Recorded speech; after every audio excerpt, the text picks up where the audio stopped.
100% नहीं। अगर हरक सिंह रावत इसमें 0.1% दोषी मिल गया तो हरक सिंह राजनीति से संन्यास लेगा, सार्वजनिक से संन्यास ले लेगा। लेकिन हरक सिंह अगर सही है तो जो तुम मानसिक उत्पीड़न में कर रहा, क्या उस ईडी के डायरेक्टर नवीन कुमार के खिलाफ, क्या राजीव जैन के खिलाफ जो डिप्टी डायरेक्टर है, क्या अभय कुमार जो असिस्टेंट डायरेक्टर बिल केस का है, क्या उपाध्याय इंस्पेक्टर, क्या 420 उन धारों में उनको वो सजा मिलेगी जो मेरा पिछले 1 साल से उत्पीड़न कर रहे हैं, मानसिक उत्पीड़न कर रहे हैं। और इसलिए मैं आज जब जैनी प्रकरण हुआ था, सीबीआई की क्लीन चिट में लगी थी, न्यायालय की क्लीन चिट में लगी थी, लेकिन माननीय स्वर्गीय मनमोहन सिंह ने की प्रधानमंत्री थे और लैसडॉन में आए थे, हरीश रावत प्रदेश अध्यक्ष थे, वो भी लैसडॉन में थे, सुरेश पचौर जी केंद्रीय मंत्री थे, वो भी मंच पे थे। मैंने कहा सीबीआई ने मुझे क्लीन चिट दे दी है, न्यायालय से मुझे क्लीन चिट मिल गई है, लेकिन एक राजनीतिक कार्यकर्ता के लिए जनता की अदालत सबसे बड़ी अदालत होती है। और मैं आज जनता के अदालत में आया हूं, आपने मुझे आशीर्वाद दे दिया तो मैं समझूंगा कि आपने मुझे क्लीन चिट दे दी है। और मैं बहुत धन्यवाद देना चाहता हूं लैसडॉन की जनता का कि 2002 में मैं कम वोट से जीता था और 2005 में मैं 5,500 वोट से छोटी सी विधानसभा में जीता हूं, विपक्ष का नेता बना। जब कांग्रेस सरकार सारे मंत्री चुनाव हार गए, इंदिरा जैसे लेकर सुरभि सजवान, हीरा सिंह बेज, नौपरा सारे चुनाव हार गए, हरक सिंह रावत भारी बहुमत से जीता। और जब कांग्रेस के पास सैकड़ों लाल बत्तियां थी, हरक सिंह रावत में लाल बत्ती नहीं थी 2003 के बाद, और जब कांग्रेस में एक ही लाल बत्ती थी विपक्ष नेता की, वो हरक सिंह रावत के पास। तो मैं इसलिए कहना चाहता हूं आज कि मैं आज आपके माध्यम से, मीडिया के माध्यम से इस प्रदेश की जनता के बीच में और इस देश की जनता के बीच में बहुत साफ सुथरे शब्दों में कहना चाहता हूं, हरक सिंह रावत अगर दोषी निकल गया, मैंने जैनी प्रकरण में भी घोषणा की थी कि मैं जब तक दूध का दूध पानी पानी होता था तब तक मैं सार्वजनिक में भाग नहीं लूंगा। और यही बात मैं आपके माध्यम से आज कहना चाहता हूं। लेकिन 2010-11 में तो मैंने उनको छोड़ दिया। जैनी प्रकरण में आशा नौटियाल, विजय बर्तवाल और सीबीआई के खिलाफ मैंने मुकदमा दर्ज किया था। माने को सर जी ने जब मुझसे रिक्वेस्ट की, मैंने सीएम कोर्ट में किया था, उन्हें भाई इन महिलाओं को बख्श दो तुम, तब मैंने मुकदमा वापस लिया था। लेकिन आज मैं ये घोषणा कर रहा हूं, इस ईडी के जिन अधिकारियों को ने हरक सिंह रावत के गिरफ्तार में हाथ डालने की कोशिश की, मुनी डालने की कोशिश की है, वो खून के आंसू रोएंगे जिंदगी भर। हरक सिंह रावत तो जेल जाएगा नहीं जाएगा, हरक सिंह रावत तो जेल जाने के लिए हमेशा, मैं तो उस दिन अभी ईडी में गया तो जेल भेजो या तुम्हें आत्महत्या करूंगा। यहाँ कोई तो चंद्रशेखर आजाद बनेगा, कोई तो सुभाष चंद्र बोस बनेगा, कोई तो भगत सिंह बनेगा, अन्याय के खिलाफ कोई तो लड़ाई लड़ेगा। और आज मैं आपके माध्यम से ईडी के उन लोगों को सबक सिखाने के लिए आज मैं तैयार हूं। उन्होंने हरक सिंह रावत को छेड़ा है, हरक सिंह रावत के खून के आंसू न रोए उन्होंने, जैसे वो पीसी शर्मा, मैंने पी शर्मा कहा था खून का आंसू रोएगा, कोई तुझे पानी पिलाने वाले मिला, जब मरा पीसी शर्मा आए सीबीआई का डायरेक्टर, उसका ड्राइवर ने मुझे बताया साहब उसकी बीवी ने भी उसको छोड़ दिया था, कोई पानी पिलाने वाला नहीं था उसको। ऐसे में इन अधिकारियों को क्या है? अरे सरकार के दबाव में, राजनीतिक दबाव में तुम दिन को रात कह दोगे, रात को दिन कह दोगे। कहते साहब आपने इतनी सस्ती क्यों खरीदी जमीन? जब 5 दिसंबर 2002 को मैंने जमीन पारोटनी बनाई, जब ईडी ने मुझे बुलाया था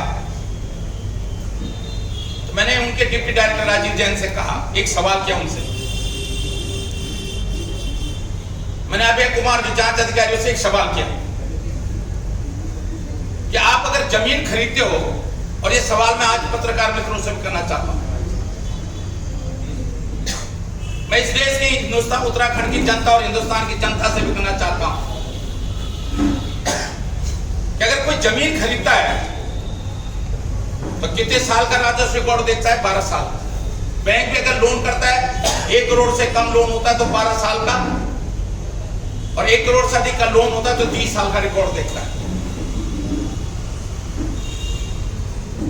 मैंने कहा हमारे पास जब सुशीला रानी ने जमीन खरीदी थी 49 में, 8 अप्रैल 1949 को जब उसने जमीन खरीदी थी शंकरपुर सहसपुर में 20,000 रुपए में खरीदी थी उसने 3,785 बीघा 16% जमीन खरीदी थी उसने 20,000 में 49 में रणजोत सिंह से। हम पे तब से लेकर 49 से लेकर और 5 दिसंबर 2002 को जिस दिन हमने रजिस्ट्री की उस दिन तक ये जमीन सुशीला रानी के नाम पर दर्ज है। पहले 37,000 कुछ बीघा जमीन खरीदी थी, जमींदारी उन्मूलन के जमींदारी एक्ट के तहत 1960 में सरकार में मर्ज हो गई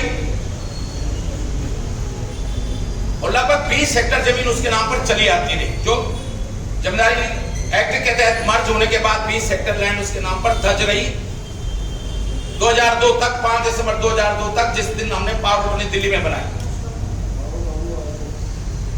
मैंने उससे कहा मुझ पे आरोप तब लगता कि मैं राजस्व मंत्री था, मैंने पहले सुशीला रानी के नाम पर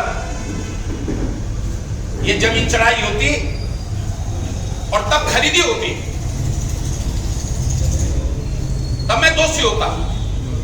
आप मेरे 2003 के एक पत्र का उल्लेख कर रहे हो, मैंने कहा मैंने क्या लिखा है जिलाधिकारी देहरादून को, मैंने पढ़े लिखे हो अनपढ़ हो, मैंने राजीव जैन से कहा, अभय से कहा, उस पर लिखा था कि जब मैंने दस्तखत किए तो स्टाफ ने टाइपिंग में नियमानुसार नहीं लिखा था, तो मैंने अपने हाथ से लिखा जिलाधिकारी देहरादून को नियमानुसार कार्रवाई करे।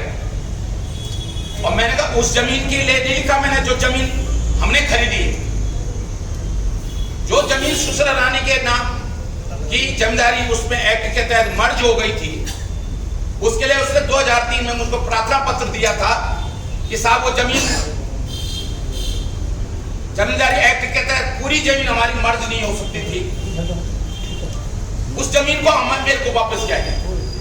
तो जो मैंने लेटर 2003 में एज ए राजस्व मंत्री लिखा, उस जमीन के लिए नहीं लिखा जो जमीन हमने खरीदी। वो जमीन सुशीला रानी के नाम पर लगातार चली आ रही थी 49 से लेकर 5 दिसंबर 2002 तक चली आ रही थी। 5 दिसंबर 2002 को हमने वीरेंद्र कंडारी के नाम पर रजिस्ट्री कराई, नहीं पावर दिल्ली में रजिस्टर्ड पावर कराई और 31 मार्च 2004 को उत्तराखंड में ब्लड रिलेशन के बाद पावर समाप्त हो रही थी, इसलिए 31 मार्च 2004 को हमने रजिस्ट्री कराई। ने चार्जशीट दाखिल की है, अब आपका कोर्ट में मैंने चार्जशीट, इनके फर्जी चार्जशीट है, इनकी फर्जी चार्जशीट है। हमारे कागज 99% नहीं, 0.1% हम गलत नहीं है, नहीं गलत, 99.9% गलत नहीं है, 100% हमारे कागज सही। और मैं एक सवाल आपके माध्यम से ईडी के अधिकारियों से, पूरे देश के लोगों से पूछना चाहता हूं,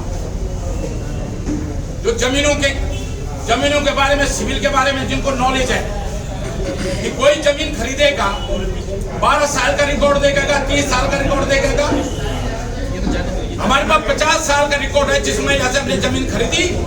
दूसरा, हेरा फेरी तब होती कि हमने जमीन पहले खरीदी, जमीन बाद में खरीदी होती। पहले सुशीला रानी के नाम पर वो जमीन एज ए राजस्व मंत्री अपना प्रभाव का इस्तेमाल करके उसके नाम पर जमीन चढ़ाई होती और तब हमने जमीन खरीदी होती, तब हम दोषी थे। 8.209 हेक्टेयर भूमि सुशीला रानी के नाम पर 60 के बाद जब जमींदारी में जमीन मर्ज होगी उसकी 20 हेक्टेयर लैंड उसके नाम पर तब से थी। बाद में कुछ जमीन जो बंजर रही वो बाद में 92 में मर्ज हुई और 92 से 8.209 हेक्टेयर भूमि उसके नाम पर दर्ज थी। जब 2002 में हमने रजिस्ट्री करी दाखिल ने तब भी, और 31 मार्च 2004 को भी। आपको मेरे पास भी रिकॉर्ड है, आप तहसील से रिकॉर्ड ले लो।